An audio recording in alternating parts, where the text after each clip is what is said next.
Hello बच्चों, हम लोग पिछले क्लास में फंडामेंटल कांस्टेंट के बारे में स्टडी किए थे और डायमेंशन का डिफिनीशन प्लस डायमेंशनल कंसिस्टेंसी के बारे में थोड़ी बहुत स्टडी किए थे। आज उसी चीज को आगे बढ़ाएंगे। तो dimensional consistency in physics is the principal that every term in valid mathematical equation must have exact must have exactly same dimension। यानी किसी भी वैलिड मैथमेटिकल इक्वेशन में जितने भी टर्म होंगे बेटा, उन सारे टर्म का डायमेंशन जो होगा एग्जैक्टली सेम होगा। डायमेंशनल कंसिस्टेंसी का यूज करके आज हम लोग तीन चीजें देखेंगे बेटा। Homogeneity of dimensional equation.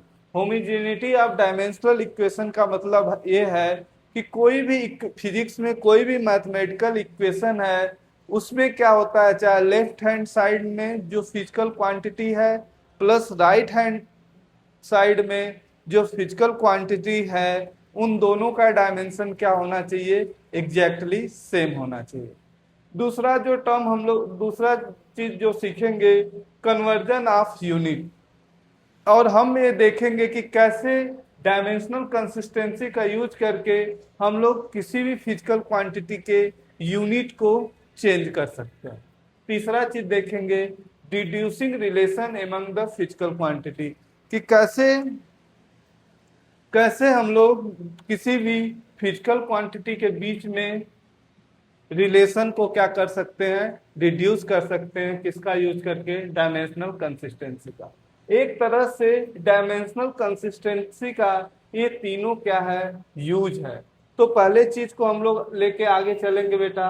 पहला टर्म हमारा क्या है, homogeneity of dimension. Homogeneity of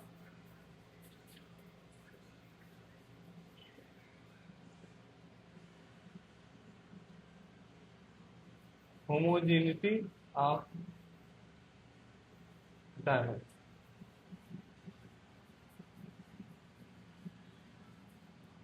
homogeneity of dimension का क्या मतलब होता है बेटा, कि किसी भी मैथमेटिकल इक्वेशन में या मैथमेटिकल फार्मूले में जो लेफ्ट साइड जो फिजिकल क्वांटिटी होती है उसका डायमेंशन एग्जैक्टली सेम होता है जो राइट हैंड में, चाहे सिंगल फिजिकल क्वांटिटी हो या मल्टीप्लिकेशन ऑफ ढेर सारी क्वांटिटी का मल्टीप्लिकेशन हो, उन दोनों का डायमेंशन हमेशा क्या होगा, सेम होगा।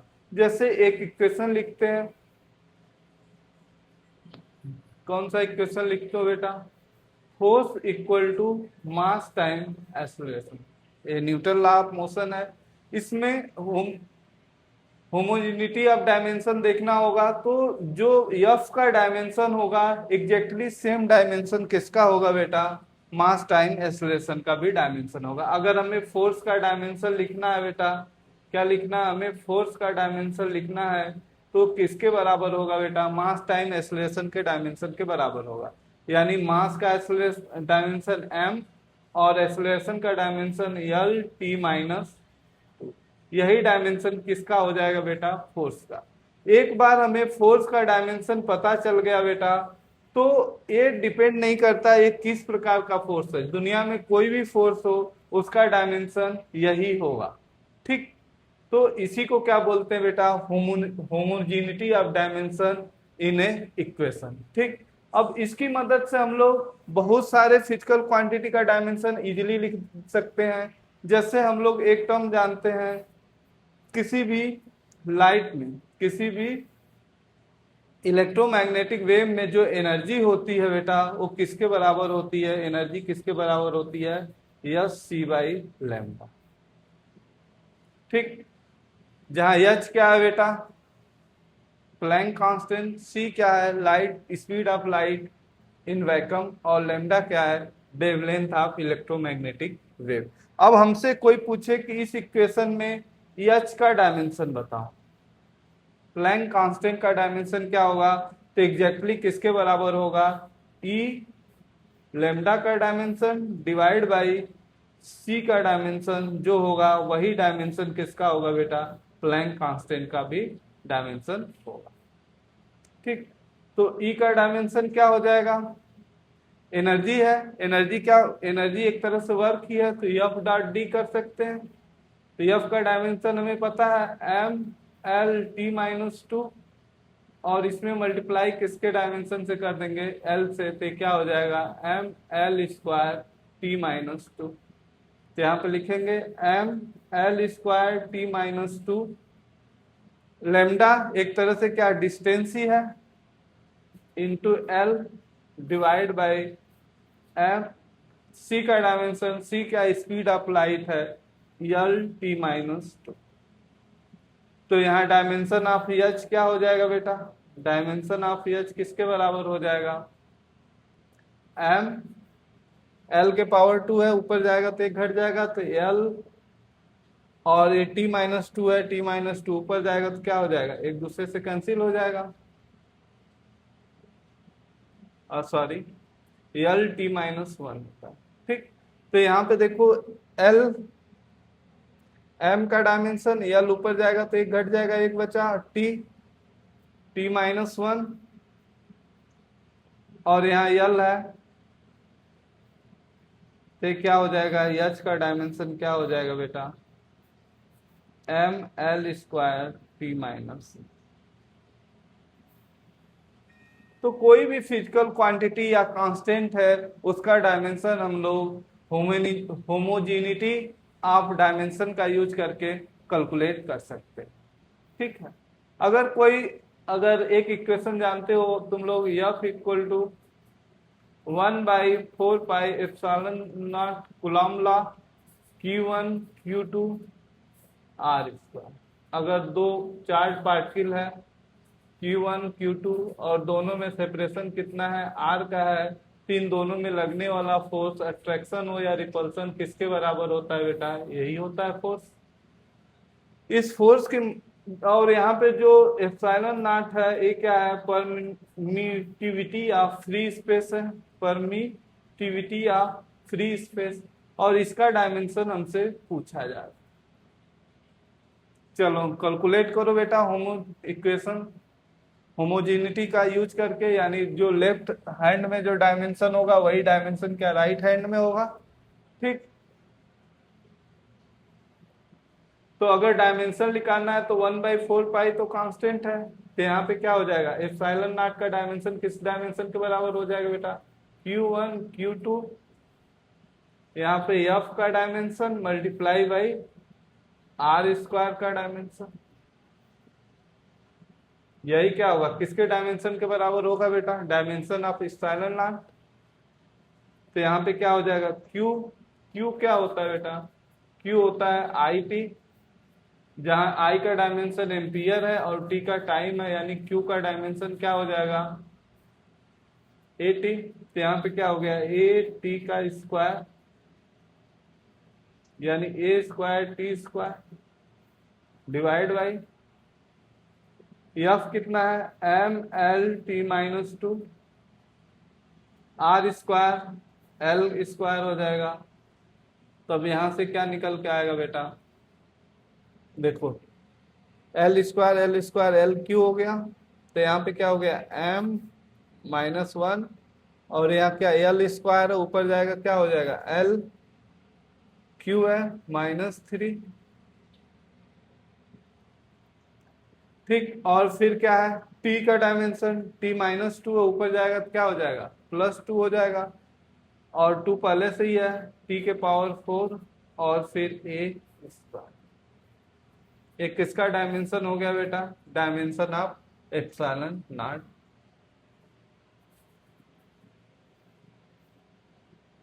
तो कोई भी फिजिकल क्वांटिटी है या कांस्टेंट है, डायमेंशनल होमोजेनिटी का यूज करके उसके डायमेंशन को कैलकुलेट कर लेंगे। ठीक है, अच्छा एक चीज समझना है बेटा, अगर कोई भी इक्वेशन डायमेंशनली करेक्ट है, यानी डायमेंशनली करेक्ट है, तो इसका जरूरी मतलब 100% जरूरी नहीं होता कि वो इक्वेशन क्या होगा, करेक्ट होगा। लेकिन अगर कोई इक्वेशन डायमेंशनली रॉन्ग है तो 100% क्लियर है कि वो मैथमेटिकल इक्वेशन क्या है, रॉन्ग है। ठीक, it is the use of homogeneity of dimension. इस तरह कोई भी फिजिकल क्वांटिटी है या कांस्टेंट है, उसके डायमेंशन को हम लोग इजिली फाइंड कर लेंगे। चलो एक क्वेश्चन देते हैं तुम लोगों के लिए, पहले कुछ फार्मूले लिख देते हैं। Q equal to I T,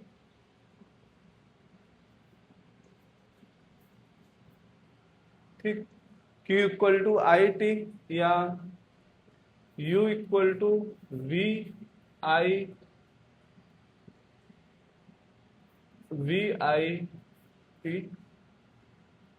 या फिर लिख लें Q equal to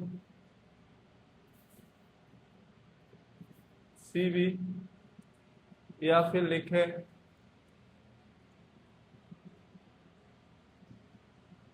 V equal to आई। ये चार इक्वेशन है बेटा, तुमसे कह रहा है find dimensional formula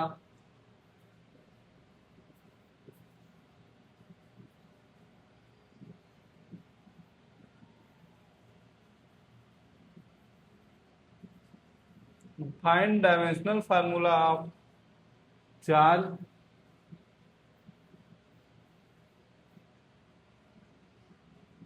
voltage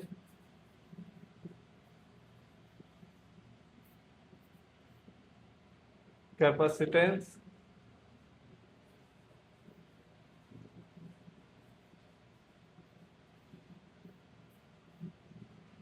and resistance.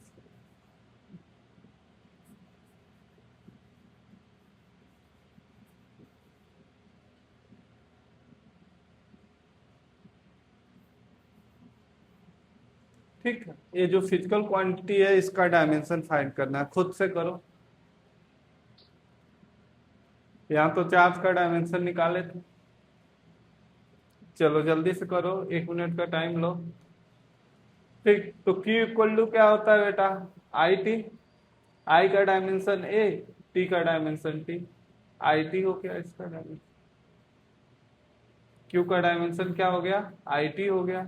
अगर कोई पूछे कि डायमेंशन आप V बताओ, तो U क्या एक तरह से एनर्जी है और एक किसके बराबर है, वी आई टी के बराबर है।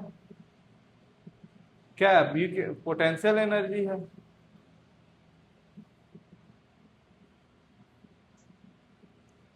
तो अब हमें V का डायमेंशन बताना है बेटा।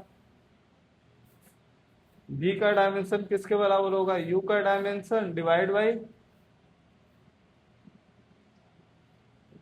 आई टी का डायमेंशन। U का डायमेंशन ml² T-2 और I का डायमेंशन A और T का डायमेंशन T। तो V का डायमेंशन क्या हो जाएगा, m, यहाँ पे देखो L² T-2 है और T एक नीचे ऊपर जाएगा तो क्या हो जाएगा, T-Q3, T के पावर -3 और A माइनस। ये किसका डायमेंशन हो गया बेटा, वोल्ट मीटर का डायमेंशन। और तुमसे पूछा जा रहा है C का डायमेंशन। C का डायमेंशन कैसे निकालोगे बेटा, Q इक्वल टू क्या है, सी वी है, जहाँ C कैपेसिटेंस है तो C इक्वल टू क्या हो जाएगा, V का डायमेंशन डिवाइड बाई Q का डायमेंशन। V का डायमेंशन अभी हम लोग निकाले हैं, क्या निकाले हैं, ml² T-3 A-1 divide by Q का डायमेंशन A। तो C का डायमेंशन क्या हो गया बेटा, कैपेसिटेंस का डायमेंशन, कैपेसिटेंस का डायमेंशन क्या हो गया, m, ए है ऊपर L² T-T ऊपर जाएगा तो T के पावर -4 और A के पावर माइनस। ये किसका डायमेंशन हो गया बेटा, कैपेसिटेंस का डायमेंशन हो गया। अब तुमसे पूछा जा रहा है रेजिस्टेंस का डायमेंशन, तो V इक्वल टू क्या होता है बेटा, IR होता है। तो R का डायमेंशन इक्वल टू क्या हो जाएगा बेटा, v का डायमेंशन डिवाइड बाई i का डायमेंशन। v का डायमेंशन कितना, v का dimension M L square T minus three A minus one, और a का डायमेंशन क्या है, a, i का डायमेंशन a है, तो ऊपर जाएगा तो पावर हो जाएगा, तो v का डायमेंशन कितना हो, सॉरी r का डायमेंशन कितना हो जाएगा बेटा, M L square T minus Q A पे माइनस टू। इस तरह से क्या डायमेंशनल होमोजेनिटी आप डायमेंशन का यूज करके हम लोग क्या कर सकते हैं, डिफरेंट डिफरेंट फिजिकल क्वांटिटी का क्या निकाल लेंगे बेटा, डायमेंशन कैलकुलेट कर लेंगे। अब एक क्वेश्चन दे रहे हैं, उसको खुद से करना, ठीक। क्या क्वेश्चन है बेटा, test the following, test the following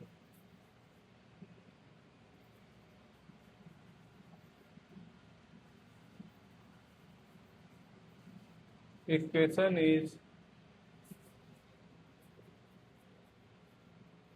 dimensionally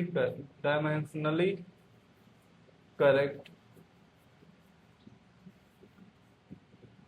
ठीक, ये बताना है कि जो नीचे लिखा गया इक्वेशन है वो डायमेंशनली करेक्ट है कि नहीं है। पहला h equal to 2s cos theta divide by rho R G. दूसरा क्या है बेटा, रो, हाँ, पी बाई रो यानी वेलोसिटी ऑफ साउंड वेव, ठीक। सी, ये बताना है कि जो गिवन इक्वेशन है डायमेंशनली करेक्ट है कि नहीं है। Pi P R four T divide by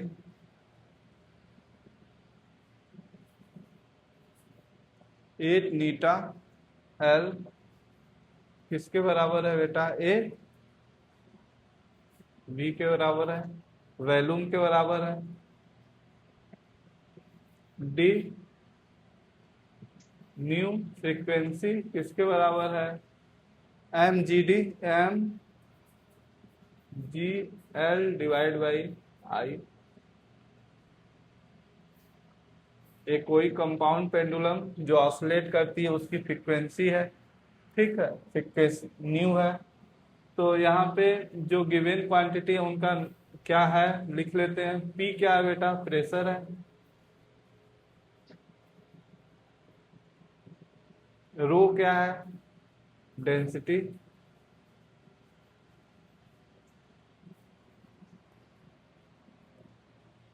S क्या है, सरफेस टेंसर,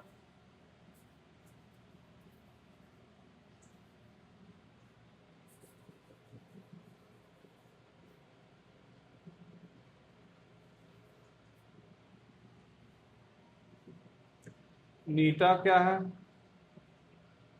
विस्कोसिटी कोफिशिएंट,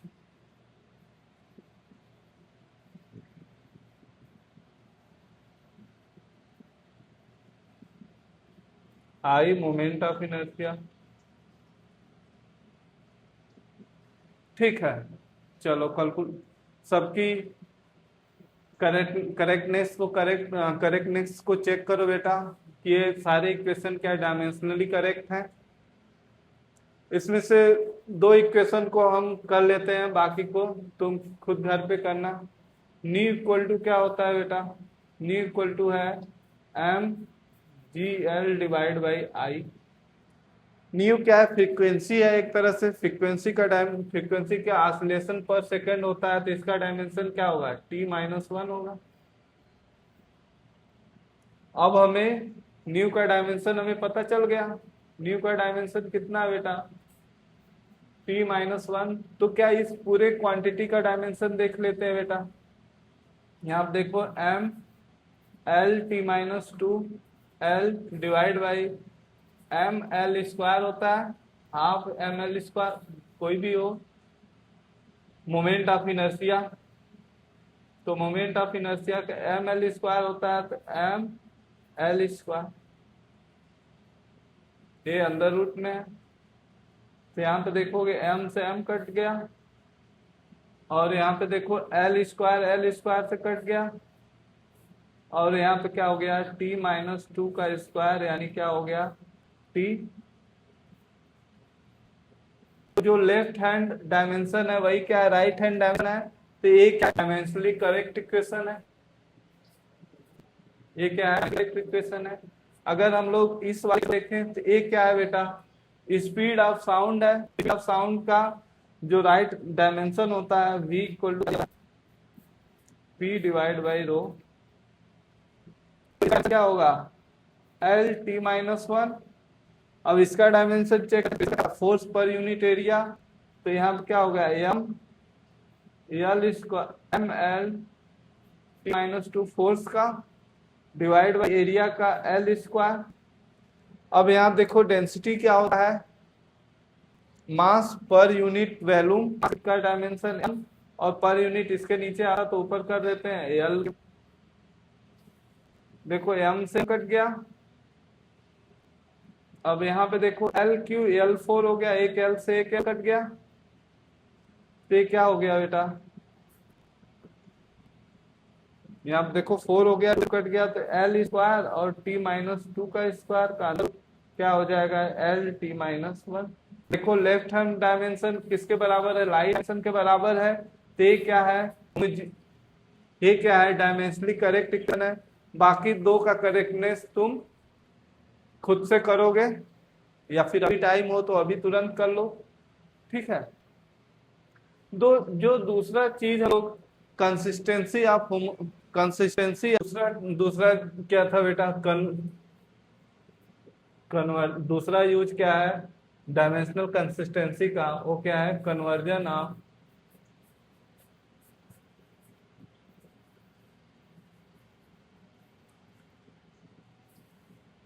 ठीक।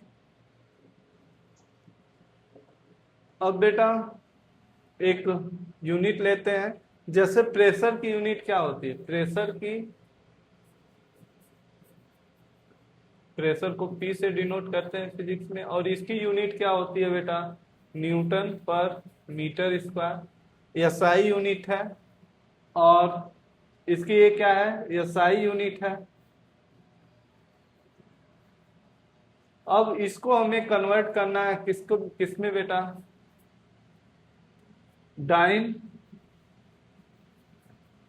पर सेंटीमीटर, ये कौन सी यूनिट है, सीजीएस यूनिट है।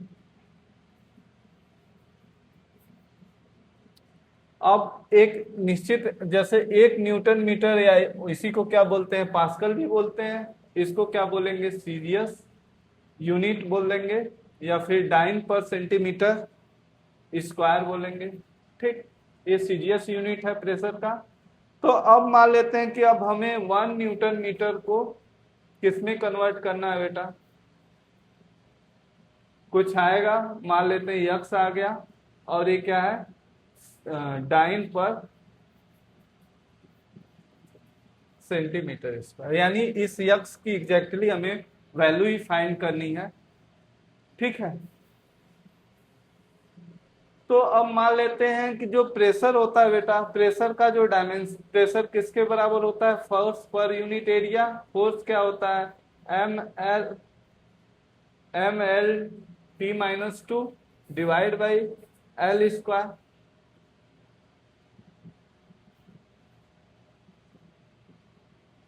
ये क्या हो जाएगा बेटा, M L minus one T minus to.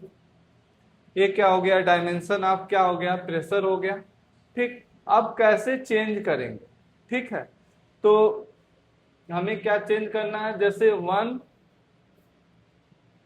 Newton per metre square को किसमें चेंज करना है बेटा, तो ऐसे डिवाइड कर लेंगे, 1 newton per metre square equal to क्या होगा, या अलग अलग लिख लेते हैं पहले, 1 newton per metre square equal to क्या हो जाएगा,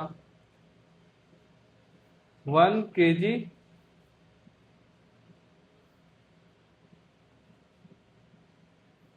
के power 1 divide by multiply by 1 metre के पावर -1 और 1 सेकेंड के पावर माइनस। ठीक, यानी 1 newton metre square equal to इतना हो जाएगा। सिमिलरली अगर डाइन को लिखे 1 डाइन पर सेंटीमीटर स्क्वायर किसके बराबर होगा बेटा? इसी में डिवाइड कर देते हैं, इसी में डिवाइड कर देते हैं तो क्या हो जाएगा? 1 ग्राम के पावर 1 डिवाइड बाई 1 सेंटीमीटर के पावर -1, 1 सेकेंड का सेकेंड ही रहेगा -2। अब इसको आपस में डिवाइड करने के बाद हमें कैसा एक्सप्रेशन निकल के आएगा बेटा? 1 dine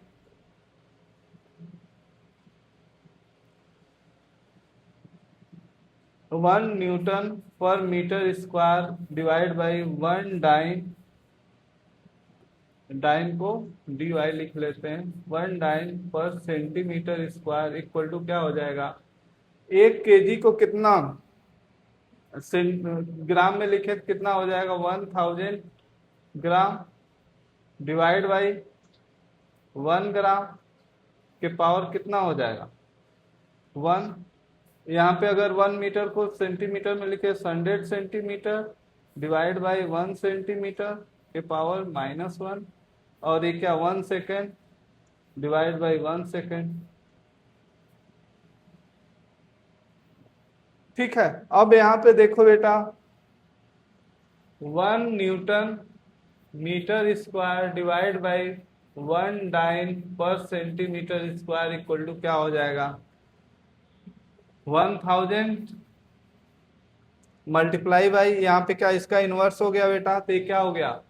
1 divide by 100 centimetre square, centimetre centimetre से कट जाएगा, ग्राम से ग्राम कट जाएगा, सेकेंड से सेकेंड कट जाएगा, 1 के पावर -2 यानी एक तरह से 1 ही हुआ। और ये कितना हो गया बेटा? 1 newton per metre square equal to क्या हो जाएगा? 2 0 कट गया, 10 डाइन पर सेंटीमीटर। इस तरह बेटा न्यूटन मीटर स्क्वायर को हम लोग क्या किए? सेंटीमीटर स्क्वायर में क्या कर लिए? चेंज कर लिए। और यहाँ x की वैल्यू कितनी आ गई बेटा? 10। ठीक है, तो इस तरह डायमेंशन का यूज करके हम लोग क्या किए? यूनिट का कन्वर्जन कर लिए। ठीक, यहाँ पे देखो एग्जैक्ट वही वैल्यू लिखनी है और यहाँ 1 डाइन, डाइन में जो भी यूनिट होती है उसको लिखना है, दोनों को आपस में डिवाइड करना है और डिवाइड करने के बाद हमें वैल्यू फाइंड कर लेना है। ठीक, चलो एक ये तो मैं किया, एक क्वेश्चन तुम लोग करो, एक क्वेश्चन तुम लोग करो यूनिट कन्वर्जन से। क्वेश्चन क्या है बेटा? Young modulus of steel is, Young modulus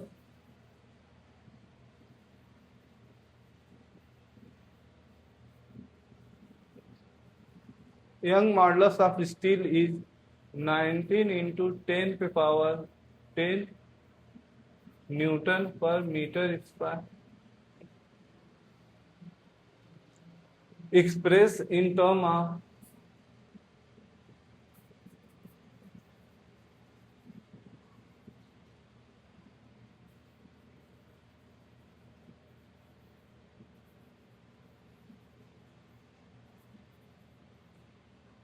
ठीक, एक क्वेश्चन है तुम्हारे सामने, कह रहा है Young modulus of steel is इतना है और इस एक्सप्रेस करना है डाइन पर सेंटीमीटर स्क्वायर में। एग्जैक्ट यंग मॉडुलस क्या होता है बेटा? क्या होता है? फोर्स पर यूनिट एरिया, यानी प्रेशर ही क्या होता है? यंग मॉडुलस एक तरह से। तो ये क्या हो जाएगा? ml t-2 divide by L square क्या हो जाएगा? ml -1 t-2 एग्जैक्टली सेम कर लेंगे, कितना है 19 इंटू 10 न्यूटन मीटर स्क्वायर। और इसको किसमें, एक किसके बराबर होगा बेटा, यहाँ पे यूनिट चेंज, यंग मॉडुलस देखेंगे क्या डायमेंशन है, तो या 1 यंग मॉडुलस क्या हो जाएगा, या फिर ऐसे कर लेते हैं पहले यूनिट ही कंजर्व एक एक लेके कर लेते हैं, फिर मल्टीप्लाई कर लेंगे। तो यहाँ पे क्या क्या हो जाएगा बेटा, 1 न्यूटन पर मीटर स्क्वायर एक एक ले लिए, इक्वल टू कितना हो गया बेटा, डिवाइड बाई क्या कर लेंगे 1 डाइन पर सेंटीमीटर स्क्वायर। अब जो जो वैल्यू है डिवाइड कर लेंगे, क्या पहले young young Newton per metre square में रहता तो मास कितना रहता 1 kg।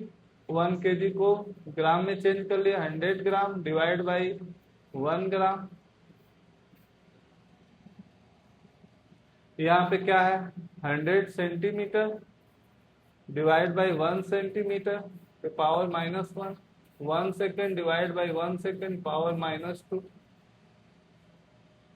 अब यहाँ पे क्या हो जाएगा 100,000 मल्टीप्लाई बाई यहाँ से ग्राम सेंटीमीटर से सेंटीमीटर सेकंड से सेकंड, सारी यूनिट कट गई आपस में। तो यहाँ 1000 मल्टीप्लाई बाई -1 है, 100 पे पावर -1, 1/100 मल्टीप्लाई बाई 1, और ये कितना हो गया बेटा 10 ही हो गया। तो यानी 1 newton per metre square equal to 1 dyne per centimetre square equal to क्या हो जाएगा 10। यानी 1 न्यूटन मीटर स्क्वायर 1 डाइन, ये पहले भी देखे थे। 1 newton metre square equal to 10 dyne per centimetre square, यानी जो वैल्यू दी है उसको डाइन में कन्वर्ट करने के लिए 10 से मल्टीप्लाई करना पड़ेगा। तो यानी 19 इंटू 10 पे power 10 newton metre square equal to क्या 10 से मल्टीप्लाई कर दिए तो 19 इंटू 10 पे power 11 Newton dine per centimetre expressed हो गया बेटा, ठीक। और तीसरा जो यूज है डायमेंशनल कंसिस्टेंसी का, वो क्या है deducing the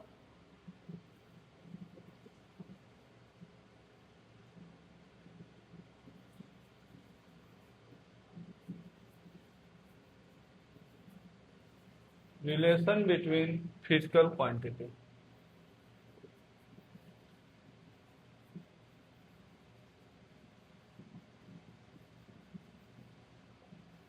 different different physical quantity में रिलेशन डिड्यूस करना, एक तरह से क्या है हमें मैथमेटिकल इक्वेशन ही डिराइव करना है, किसका यूज करके बेटा डायमेंशनल कंसिस्टेंसी का यूज करके। अब यहाँ पे एक पेंडुलम लिए, ये क्या सिंपल पेंडुलम है जिसका स्ट्रिंग लेंथ L है, और ये क्या करता है ये ऑसिलेट करता है, और इसका ऑसिलेशन क्या है बेटा, ये जो थीटा है एंगल ऑफ ऑसिलेशन, ये क्या इसको ले लेते हैं थीटा नॉट। ये ऐसे ही क्या कर रहा है अपने मीन पॉइंट के अबाउट ऐसे ऐसे क्या कर रहा है ऑसिलेट कर रहा है, ठीक। सिंपल पेंडुलम है, लेंथ L है, मास ऑफ बॉब को क्या ले लें मास ऑफ बॉब M है, ठीक। और यहाँ पे हिंज है। हमें क्या कैलकुलेट करना है बेटा, हमें कैलकुलेट करना है टाइम पीरियड,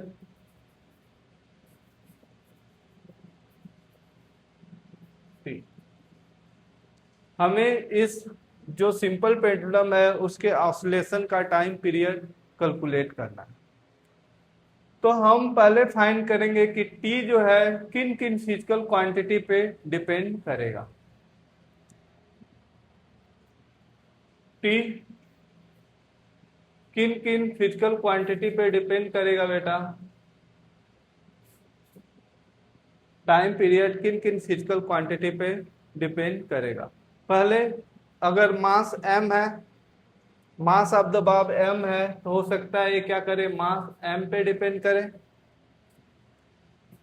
ग्रेविटी, क्योंकि इस पे फोर्स लगेगा mg नीचे की तरफ, तो ग्रेविटी g भी है, इस पे भी डिपेंड करेगा। l यानी लेंथ जितना बड़ा रहेगा उसके ऑसिलेशन का टाइम फिजिकली l पे भी डिपेंड कर सकता है। ठीक, और थीटा नॉट, थीटा नॉट पे भी डिपेंड करेगा, ऑसिलेशन जितना ज्यादा होगा टाइम पीरियड हो सकता है ज्यादा लगे।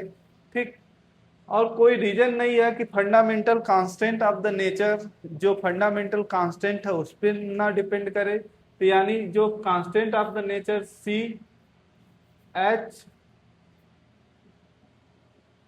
Gravitational constant G, Boltzmann constant, उस पर भी डिपेंड कर सकता है। Charge of the electron E पे भी डिपेंड कर सकता है, डॉट डॉट डॉट, यानी बहुत सारे पैरामीटर हैं जो इस टी को इफेक्ट कर सकते हैं। दूसरे तरह से कि ये जो ऑसिलेशन है थीटा, ये जो ऑसिलेशन थीटा है उस पर भी डिपेंड कर सकता है। ये जो क्या, ये जो स्ट्रिंग है ये क्या रोटेट कर रहा है अपने मीन पॉइंट के अबाउट, तो हो सकता है एंगुलर ओमेगा पे भी डिपेंड करे। ये क्या, ओमेगा क्या है, एंगुलर स्पीड।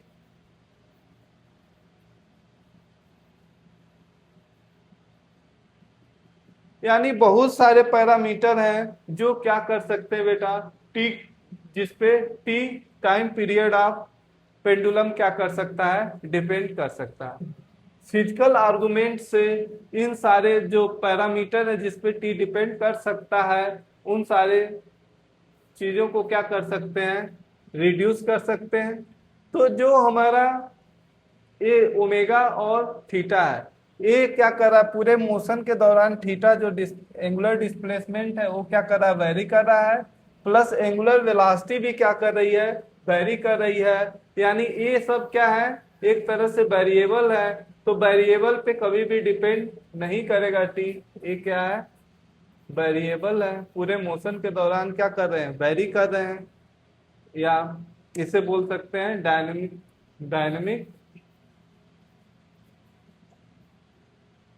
डायनेमिक वेरिएबल है। ठीक है, दैट्स वाई इन पे कभी भी हमारा टी डिपेंड नहीं करेगा। इसमें कोई भी इलेक्ट्रॉनिक चार्ज नहीं है, इस पे कोई भी फोर्स जो इलेक्ट्रॉनिक है फोर्स है, यानी कूलॉम्स लॉ की वजह से, चार्ज की वजह से जो फोर्स आता है ये भी क्या हो गया, कैंसिल हो गया। यहाँ पे टेम्परेचर कुछ घट बढ़ नहीं रहा है, टेम्परेचर से कोई रिलेशन नहीं है, तो ये भी खत्म। लेकिन एक्चुअली जो जी है, जो ग्रेविटेशनल कांस्टेंट जी है, यूनिवर्सल ग्रेविटेशनल कांस्टेंट, एक्चुअली उस पे क्या करेगा, हमारा जो टाइम पीरियड है वो क्या करेगा, डिपेंड करेगा। लेकिन जो अर्थ, समझो अगर ये अर्थ है, इसका रेडियस आर है और मास क्या, कैपिटल एम, और यहाँ पे मास क्या है, स्मॉल एम है, और इन दोनों के बीच में अट्रैक्शन फोर्स अगर देखें, अट्रैक्शन फोर्स किसके बराबर हो जाएगा बेटा, G capital M small M by R square. अगर इसको एम जी से कंपेयर कर दें जो अट्रैक्शन फोर्स है ए, यानी जी इक्वल टू क्या हो जाएगा, capital G M R square. तो ये फार्मूले में जी है, लेकिन ये जो जी इस पे डिपेंड कर रहा है टी, लेकिन ये जी किसके वजह से, यहाँ पे जी का ही पैरामीटर क्या है, स्मॉल जी है, ग्रेविटेशनल एक्सेलरेशन है। ठीक है, तो ये इसमें कवर हो जाएगा, तो इसको लिखने की जरूरत नहीं है। अब ये कोई स्मॉल पार्टिकल तो है नहीं, तो ये करेगा, एच पे तो डिपेंड करेगा नहीं, क्योंकि ये प्लांक कांस्टेंट है। एक क्वांटम मैकेनिकल कांस्टेंट भी इसको बोलते हैं, क्या बोलते हैं, quantum mechanical constant. That's why इस पे डिपेंड करेगा नहीं। अब यहाँ पे स्पीड की बात करो तो ये क्या, एक तरह से लिमिटेशन ऑफ द यूनिवर्स है कि कोई भी ऑब्जेक्ट सी से ज्यादा स्पीड से नहीं, तो ये तो कैंसिल हो गया। एक्चुअली थीटा जो एम्पलीट्यूड है उस पे क्या करेगा, डिपेंड करेगा, ठीक है, और यल पे डिपेंड करेगा जी और एम। तो यानी जो टी है, यानी फिजिकल आर्गुमेंट के द्वारा इन सारे कांस्टेंट पैरामीटर्स को हम लोग रिड्यूस कर लिए, यानी टी हमारा किस पे डिपेंड कर रहा है बेटा, एम जी एल, और एक कोई थीटा नॉट का ही फंक्शन है उस पे डिपेंड कर रहा है, ठीक। अब डायमेंशनली देखते हैं, ये क्या टाइम पीरियड है, तो इसका डायमेंशन क्या हो गया टी, एक तरह से टाइम ही है।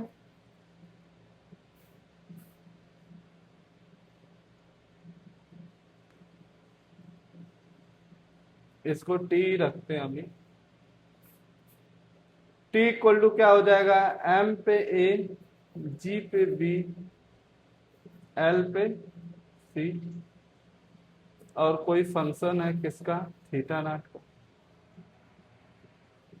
एम का डायमेंशन क्या हो गया, एम पे A, G L T minus one, L T minus two,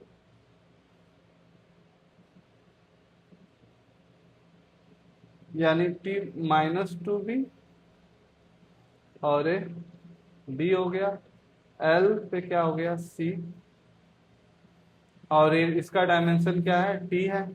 तो ए इक्वल टू क्या हो गया,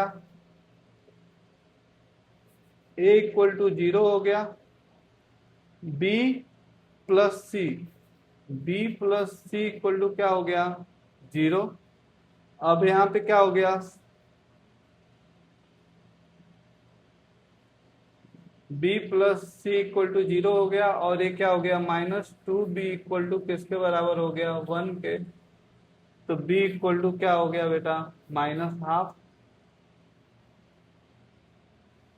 ठीक है। यहाँ पे देखो, यहां से क्या आ गया बेटा, A equal to 0, B equal to minus half,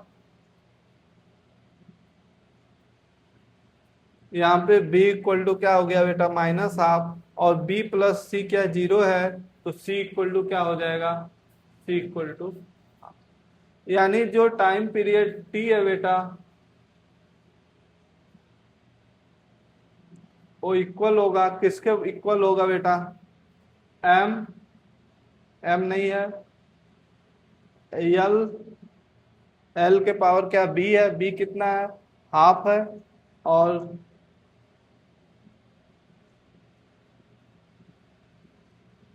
b क्या है बेटा, b क्या है माइनस हाफ है, c क्या यल बाई जी अंडर रूट, और कोई फंक्शन क्या है थीटा का। अब अप्रोक्सीमेशन द्वारा ये जो ऑसिलेशन हो रहा है, यहाँ पे मान ले कि ये ऑसिलेशन थीटा नॉट का कोई फंक्शन है, थीटा नॉट अगर क्या है टेंस टू 0 है, तो ये जो वैल्यू निकल के आती है वो किसके बराबर आती है 2 पाई एल बाई जी। यही क्या होता है time period of oscillation of the simple pendulum है। इस तरह से डायमेंशनल कंसिस्टेंसी का यूज करके बेटा हम लोग क्या करते हैं, सिंपल पेंडुलम के ऑसिलेशन का टाइम पीरियड को आसानी से कैलकुलेट कर लिए, ठीक है। चलो तुम्हें एक क्वेश्चन दे रहे हैं, खुद से करो। अब मान लो ये एक बीकर है, और इस बीकर में क्या है, इसमें क्या है बेटा लिक्विड भरा है, ऐसा लिक्विड है जिसकी विस्कोसिटी क्या है,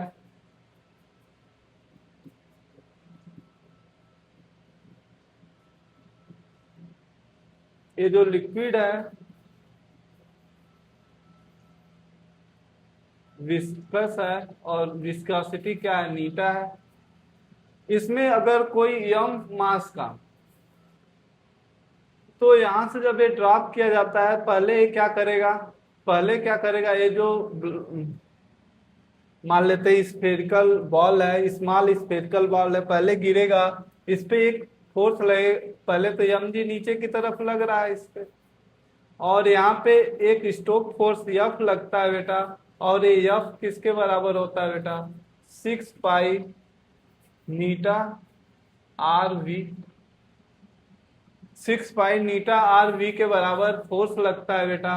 और अगर ये फोर्स एम जी के बराबर हो जाए, ये फोर्स एम जी के बराबर हो जाएगा, तो ये कांस्टेंट वेलोसिटी से गिरने लगता है। ये किससे गिरने लगता है बेटा, विद ए कांस्टेंट वेलोसिटी। और इसी कांस्टेंट वेलोसिटी को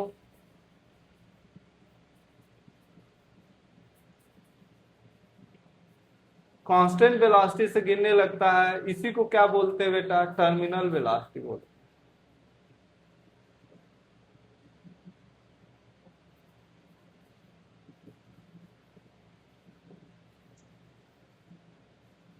इन विस्कस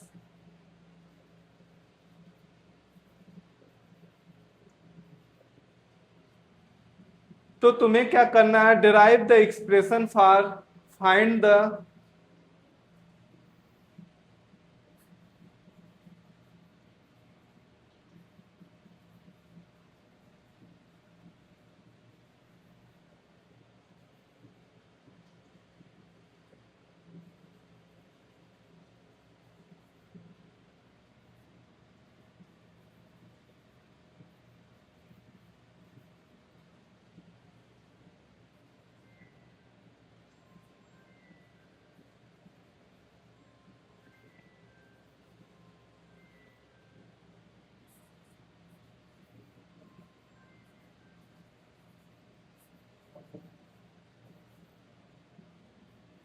ठीक, एक क्वेश्चन है, तुम्हें क्या करना है, एक्सप्रेशन डिराइव करना है किसका, terminal velocity. Terminal velocity v वो किन किन फैक्टरों पे डिपेंड करेगा, पहले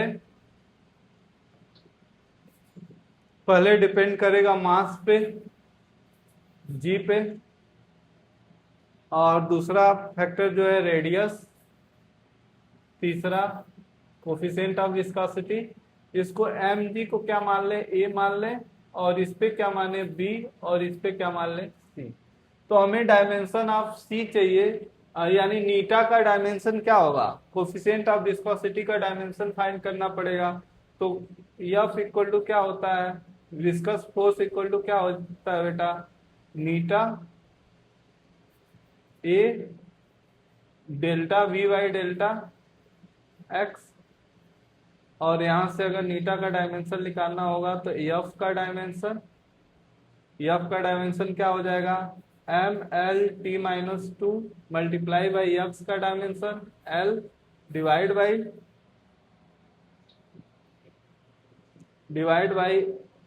यहाँ पे क्या आ जाएगा, एफ ए और डेल्टा वी, ये ए का dimension L square L T minus one, delta we का डायमेंशन। तो यहाँ पे देखो एल स्क्वायर से कट जाएगा, ठीक। तो यहाँ पे क्या हो गया, एम एल माइनस वन, एक टी से एक टी कट गया, टी माइनस वन। ये किसका डायमेंशन आ गया बेटा, मीटर, ठीक। तो यहाँ पे v का डायमेंशन v का डायमेंशन क्या हो जाएगा, L T minus one equal to क्या हो जाएगा, एम जी, यानी फोर्स हो गया बेटा। फोर्स का डायमेंशन क्या हो जाएगा, M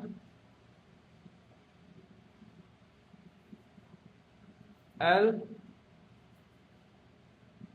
T minus two, T पे माइनस टू, ठीक। और ये क्या हो जाएगा बेटा, आर का डायमेंशन एल ए, और नीटा का डायमेंशन, नीटा क्या है, सी है। तो एम पे सी, एल माइनस सी, और टी पे क्या हो जाएगा, माइनस, ठीक। अगर इसको एक साइड करो तो क्या हो जाएगा, एम पे क्या क्या आ गया, ए प्लस सी, और कोई और एल पे कितना हो जाएगा, ए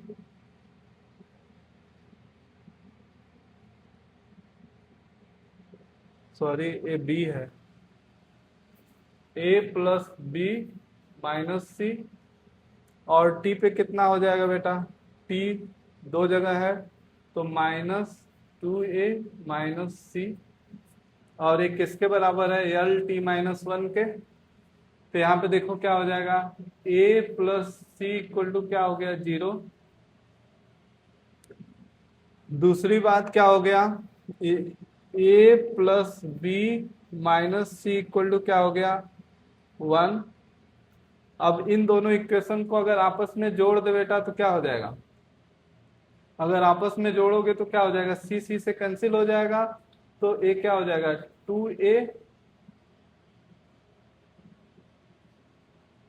2a जोड़े है ना, 2a सी से cancel plus B equal to क्या हो गया, 1 हो गया। एक इक्वेशन ए हो गया, और दूसरा क्या हो गया बेटा, -2a minus C equal to क्या है, -1। इन तीनों इक्वेशन को सॉल्व करो बेटा, तो सॉल्व करोगे तो कितना आएगा, रुको, ए प्लस सी यहाँ पे है, अगर इसको इससे घटा दे, इससे को इससे अगर जोड़ दे, मान लेते ए प्लस सी इक्वल टू 0, अगर इसको जोड़ दिए बेटा तो ये क्या हो गया, ए क्या हो गया, ए माइनस ए, और ये कट जाएगा तो माइनस ए इक्वल टू क्या हो गया, -1। ए की वैल्यू क्या हो गई बेटा, -1 हो गई, -1 इक्वल टू 1, यानी ए की वैल्यू क्या हो गई, 1 हो गई बेटा। जब ए की वैल्यू 1 हो गई तो यहाँ पे रखोगे तो सी इक्वल टू क्या हो जाएगा, ए इक्वल टू 1 है तो ए माइनस सी -1 हो जाएगा, सी इक्वल टू -1, और बी इक्वल टू भी क्या हो जाएगा, -1 हो जाएगा। तो यहाँ पे वैल्यू पुट करोगे तो क्या हो जाएगा, v, यहाँ पे देखो टर्मिनल वेलोसिटी v प्रोपोर्शनल किसके हो जाएगा बेटा, M G divide by R नीटा के प्रोपोर्शनल हो जाएगा। और यहाँ पे कोई टर्मिनल वेलोसिटी v कोई कांस्टेंट यूज कर लेंगे, और एक किसकी, तो यहाँ पे ये एक्सप्रेशन डिड्यूस हो गया। इस तरह बेटा जितने भी फिजिक्स के इक्वेशन होते हैं, मोस्ट ऑफ द इक्वेशन को हम लोग रिलेशन को क्या करते हैं, डायमेंशनल कंसिस्टेंसी के हेल्प से डिड्यूस कर लेते हैं। थैंक यू बेटा।